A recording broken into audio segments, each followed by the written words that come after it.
is a digital entrepreneur. Welcome to the program. Thank you so much. How are you? Good morning. Yes, we are doing very well. Welcome. I love that. Yes, looking at the federal government ban on cryptocurrency, first of all, I want you to differentiate between cryptocurrency and digital currency, because a lot of people have been confused about, okay, is digital currency also involved, crypto, all of this? First of all, give us an overview of what cryptocurrency is and also what's digital currency. That is very good. First of all, what is crypto? Crypto is a Latin word which means computer. Now, currency means money. So we can easily say it's computer money. So therefore, what is computer? Computer can be digital. So we can also call it digital money. It's the same thing. So when you say digital money, when you say cryptocurrency, you are saying the same thing.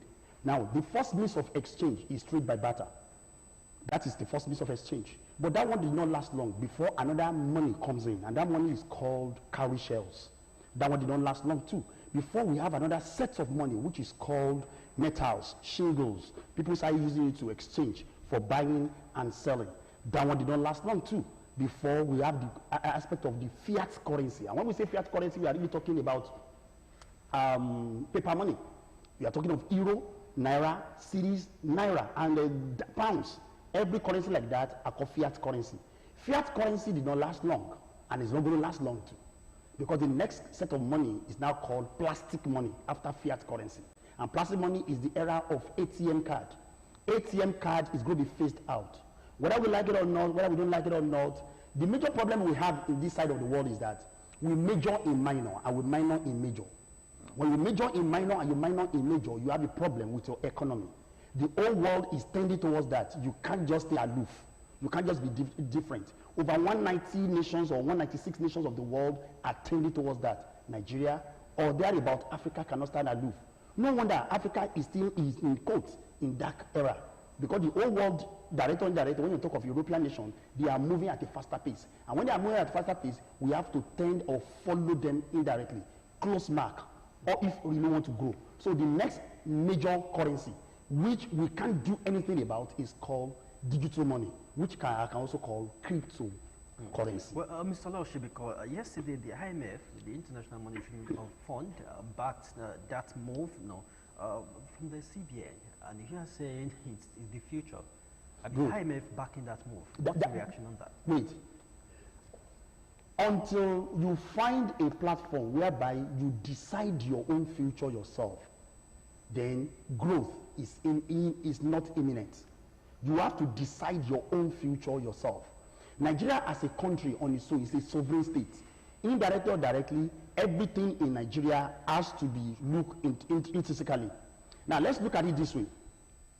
IMF binding you, CBN says don't do it, this and this, so don't do it. But let's look at the world powers. And when we say with the world powers, I'm talking of the individuals that make the nations of the different world. I will talk of Elon Musk. I will talk of Robert Kiyosaki. I will talk of Bill Gates. All these guys are tending towards cryptocurrency. And they are the one controlling the world resources. Mark Zuckerberg is tending towards that. He even created a currency linking to Facebook some time ago. It shows that these guys are the one controlling the economy of the world. They are tending towards that. We should look at them critically. Mind you, in the floor of the Senate House, some couple of days or weeks ago, this aspect of cryptocurrency was debated. I watch it. It's even in my phone now. I watch it clearly. And they said, there's nothing you can do to stop it. It's just like a wave. Oh, wave. If the CBN banned it, and they said they should not operate in Nigeria, Ghana is close by. They will operate in Ghana. Benin Republic is close by. They will operate in Ghana. And that economy of this nation where this cryptocurrency is being operated will be boosting. We have a kind of meltdown in our economy now. Something is happening around the world via COVID-19. It's affecting our economy resources one way or the other. So we have to tend towards which area can we tap resources from. Mr. Lloyd, okay, let's break this down. I mean, the statement that came from the CBN, CBN stated in the press release that cryptocurrencies are issued by unregulated and unlicensed entities, and as such, the use of cryptocurrencies in Nigeria contravened existing law as they are not legal tender. I understand you clearly. The major problem is that law is made for man. Man is not made for law. When you make a law, you make it for man to obey. The way the world is moving now, you have to break some rules because the rules are being broken every day. For example, there's a rule that a machine, a metal cannot fly on the airspace. But the twin brothers break the rules. They say machine can fly. Sometimes ago, we never believed that hearing things on radio station or television station can go on social media. But today, the other is the case. This is a digital station indirectly. That means the rules has been broken.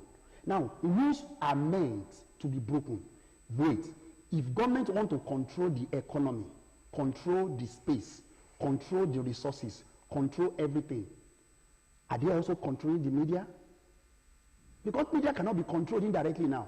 Because media is in the palm of everybody now. Facebook, Twitter, and the rest. There's no way you can regulate that. Because it is what? Viral. The same thing applies to this age of cryptocurrency. The only thing you can do, which is very simple, is to see how far you can channel that one to better the economy of Nigeria, to better the life of the youth, to better the life of those people that doesn't have a job. Indirectly or directly, when you look at cryptocurrency, you can say it's being used for so many vices, for buying of arms, for drug dealings and the rest, which is true. But are you not telling me that fiat currency is not being used for buying of drugs and dealings? Oh, we won't be able to trace it. That's why we want to ban it. If you want to use even fiat currency to transact business for you not be traced, it can be done too. The major thing government can do is, how can this thing better our economy? How can these youth or these people that knows about this teach us? Mind you, many people in the end of our affairs, they knew nothing about cryptocurrency. They had to be taught. This is the age whereby there's nothing, I will repeat, nothing you can stop, you can do against the virality of cryptocurrency. It has come to stay. It is the time. Okay, looking at it from the perspective of, national security in a way, because, there have been different thoughts from different corners that, okay, during the NSAS protest, when banks' accounts were being closed, people were using cryptocurrency as a way to, to move funds around. So do you think it's a way of, the government trying to, clamp down on issues that might affect national security in quotes?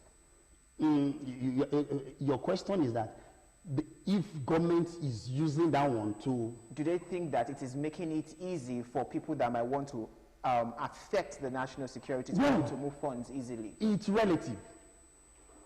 It's relative when you are talking about that. But the major thing I really want us to look at this morning about this issue of clamping it down here because of NSAS issue, because people are still moving money, well, let's see how far we can checkmate them. I told you initially, man is made for law. Law is made for man. Man is not made for law. When you give that law out, you want man to obey it. But if you look at it intricately, if the law can favor you, go ahead with the law. If the law is not favorable, that's why you see people coming up. It's anarchy. We are fighting and they, because the law is not favorable to them. You have to go back to the drawing board. Sit down. Why is the law not favorable to them? That means that's the aspect of dialogue. That's the aspect of teaching. Many of these people in the end of our affairs, when it's talking about money matters, especially the people that are in charge of our finance in this nation, the ministers, the CBN governors, don't think what you know 16, 25, 30 years ago is going to work now. This is the age whereby things are changing. In fact, mind you, things are moving at a faster pace than that you are thinking. This is the age of 5G. Before you can say Jack Robinson, this G is air. You can go even to 7G. Now, I was in China some couple of years ago, and I went to a company, and I was surprised what I saw in that company. 90% of their workforce have been relieved of their work. Why? Because robot is now taking over. That is the age whereby human being is not needed. What you are doing here, a robot can do it. What I'm doing here, a robot can do it. It can be programmed. Well, do you want to comment on that? I have a question on that. I agree with you that a robot can do virtually everything human beings could do, because human beings will still have to control this robot. Of course. Human beings will still program this robot. And then, I can't imagine we get into that stage where robots will be doing everything. Because even if robots were to even do everything, where are the consumers? No. What I'm really trying to preach out for you is that robot is now taking over. Why? Robot does not wink. Robot does not get tired. Robot does not sleep. Robot you will discover that robots have more or less 100% accuracy and precision. Why? What have been programmed? What will have been programmed will work. Now, I watched a documentary. Robots cannot think. Robot cannot think. You are the one that will think for robot. Yes, you are the one that will think for robot. But anything you think as human, because we are going to think around the box for robot will not deviate. Human being can deviate. Human being will have emotion. Robot does not have an emotion. So based on that, we are looking at this cryptocurrency in terms of that robot. For example, okay, look at it this way. Forex. Let's talk about Forex now. I'm going to mix this space with Forex now. Let's talk about Forex. Forex is another word on its own, which is linking to cryptocurrency. There's nothing you can do without Forex with cryptocurrency. Why? Because cryptocurrency and Forex before is backed by fiat currency. But when cryptocurrency comes in, cryptocurrency is more or less backing Forex. Why? Because Forex is money. Foreign exchange. Exchange of one currency for another currency. Exchange of what you have for another currency. Nigeria is living on Forex. How do I know? When they produce their oil, we have to exchange it for another nation's property, another nation's production. Indirectly, Nigeria depends on Forex to survive. Wait, if Nigeria depends on Forex to survive, then Nigeria is now exchanging their oil for another currency's money. If you exchange it for another currency's money, and that country said they want to pay you in cryptocurrency, won't you take? But Mr. OLAOSEBIKAN, what about the risk involved in cryptocurrencies? Yes, it has made some people that are also mad. Of course, you are right. And it seems like the dog is dog, kind of situation. Let me collect what you have, then I have my money, then you don't have any money. So what about this risk? Everything in life has the positive side and negative side. In the corridor of the success, failure is also working. You can't do away. When you are seeing success, you are seeing failure. And H.L. Hunt, one of the American billionaires, said something. He said, if you want to succeed in life, he said, what do you go to do? He said, very simple. He said, double your rate of failure. So question, success and failure are twin brothers. So if you want to succeed, double your rate of failure. So in that context, the risks are enormous too, as the positive side is there. It's anonymous. But wait, not all cryptocurrency is anonymous. Bitcoin is anonymous. Ethereum is not anonymous. The founder of Ethereum we know. OneCoin is not anonymous. The founder of OneCoin is known. Dashcoin is not anonymous. The founder of Dashcoin is known. Ripple is not anonymous. The founder of Ripple is known. And even we have another one called Trump Coin. The founder is the former president of America. So indirectly, that is not anonymous. This company, I said that it's not anonymous. They have done what is called the KYC. Know your customers. The way the banking is doing it. So the banking will know you, and the company that own these things will also know those who transacting business with it. Right. If you have a dashboard, let me just call it your own platform to transfer one currency to another person entirely. The way the money is moving, because you have done your KYC, will be known. Who is transferring to the next person will be known. So the risk factor we are talking about here has been mitigated, has been reduced. But when you are talking of Bitcoin, which is anonymous, the first one, which is breaking the rules, the first one is breaking the rules. And other ones that are coming behind and say, oh, come, you are breaking the rules, but why can't you follow this principle of KYC? That's why other ones are now doing KYC. I know Ethereum has done KYC. OneCoin has done KYC. I know Dashcoin has done KYC. I know Ripple has done KYC. You can't transfer with Ripple without being known. Mr. OLAOSEBIKAN, those who have lost money, I would agree with you. I know people who have lost money, investing in Ethereum, the Bitcoin, the faceless Bitcoin you just talked about. They won't agree with you. Lost. There's this fear. You said lost? Yes. Can you reframe the question? Is it lost, or those who have not gained when they ought to gain? There's no loss in cryptocurrency. I'm going to prove it to you now. There's no loss. Okay. No single loss. So everybody hearing me or looking at me at home know that this is the way to go. There's no loss in cryptocurrency. You buy something 2 naira, for example, and that price of that thing fell down to 0 naira. If you sell at that 0 naira, you lost. But if you allow it to appreciate again to 10 naira, you gain. So there's no loss in cryptocurrency. Well, how huge is this setback? Is it a setback for cryptocurrency in Nigeria? It's even getting us stronger at the moment. Everybody that know about it, because it's the way to go. It's the next form of money. You can't escape it. Trade by barter will never escape. Cowrie share will never escape. Fiat currency will never escape. You can't escape plastic money, so you can't escape cryptocurrency.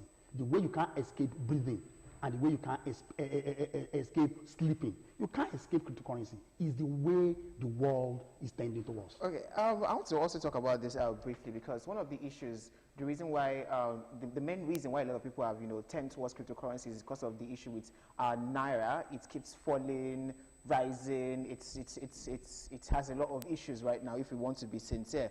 But then I want to, from your own perspective, why do we have issues with the exchange of Naira? Trying to transfer money, probably you want to move your money from, let's say, Naira to dollars or pounds. There's this issue with the banks and everything. Why do we continue to have this issue? And now we have had an alternative, which is using cryptocurrency, that has now been banned. So right now, how would you advise people, because now it has been banned in Nigeria, how do you advise people to easily transfer money, since we have issues with transfer, even with the banks? You can't even get probably dollars or pounds at any commercial banks on the counter. We are living in a capitalist economy, sorry to say. Why? The rich is getting richer, the poor is getting poorer. Now, the youths that understand the laws of cryptocurrency is now telling to others, instead of me to get poorer, I would rather get richer. Me, I no go get poor. I go pick this one, I go do am. Now, if you look at the whole system, the way it's being governed, especially in our country, Nigeria, is meant to favor some, not others. If you are going for this traveling to pilgrimage, when you go to bank, if you go through the right thing, they will provide you the required dollar. But after the pilgrimage has been done, go back there, tell them you want $100, they will say it's scarce. $1,000 scarce. And when you are talking of $10,000, they start looking at you as money launderer. That you want to launder one money to another place entirely. And you can't, Nigeria is a monopolistic economy, depending only on oil. Nigeria is not a producing nation. So wait, when you said something that our Naira is falling and blah, blah, blah, blah, it will keep on falling until Nigeria rise up. Even common toothpick, we are importing to Nigeria. Too bad. Can't we produce? We can produce. When I came to the studio this morning, I brought in a nose mask. The nose mask is imported. What are we doing to our fashion designer here in Nigeria? But we have that. I mean, we have fashion designers coming up with... We know. We saw it. I used some. But remember, what is government doing to ban the importation of the one coming from... But government, Mr. OLAOSEBIKAN, government cannot ban everything. Oh, good. Why are they banning cryptocurrency? It boils down on Nigerians decide. I want to buy locally made products or a foreign product. I love that statement. It boils down to Nigeria to decide. So it's boiling down to me to decide how to transact my money, either to use fiat currency or to use cryptocurrency. I caught you. So you would say that we should be, so you say that we should just, you would rather we stay with cryptocurrency. Nigeria should try to find a way to work with it. Is that what you're saying? We don't have a choice, my brother. There's nothing we can do again. It's too late. You know, it's too late for you to cry over a split milk. Your milk is already split. Why do you have to cry over it? Wait, will they stop me from going to Ghana? No. They will say, oh, you want to travel to another country, I'll buy the ticket. What did they know I'm going to do in Ghana? To transact business, to use cryptocurrency, I will use it directly. Wait, if government want to ban cryptocurrency, then the funny part of it is this. They will also now encourage it to use it more. Because before, people are now coming to bank. Maybe they go to Luno, they go to this one to transact back to bank. They know it's cryptocurrency. But now, they won't do that. You have a cryptocurrency, and I have a good. Well, transfer your goods to Mr. OLADAPO, we have to round off. Thank you so much. So many thanks for coming on the program. The fact remains CBN has banned cryptocurrency, but we hope maybe, yeah, no matter of days or weeks, if they could consider, but if not, it's not a legal tender, and that's what the CBN has stated. Well, we have to go. Yes, and thank you very much, digital entrepreneur, our guest, Mr. OLADAPO, for coming on the show today. And let's see how this pans out. There have been some legislations going on this particular topic of cryptocurrency, but let's see how all of this pans out. But thank you very much for being a part of the program this morning. We'll be back again on Monday with other anchors for Newdawn. But myself and Moses will be back on Friday for our Friday edition. So thank you very much. Thank you so much. In everything that you're getting, do get understanding. We'll see you next week.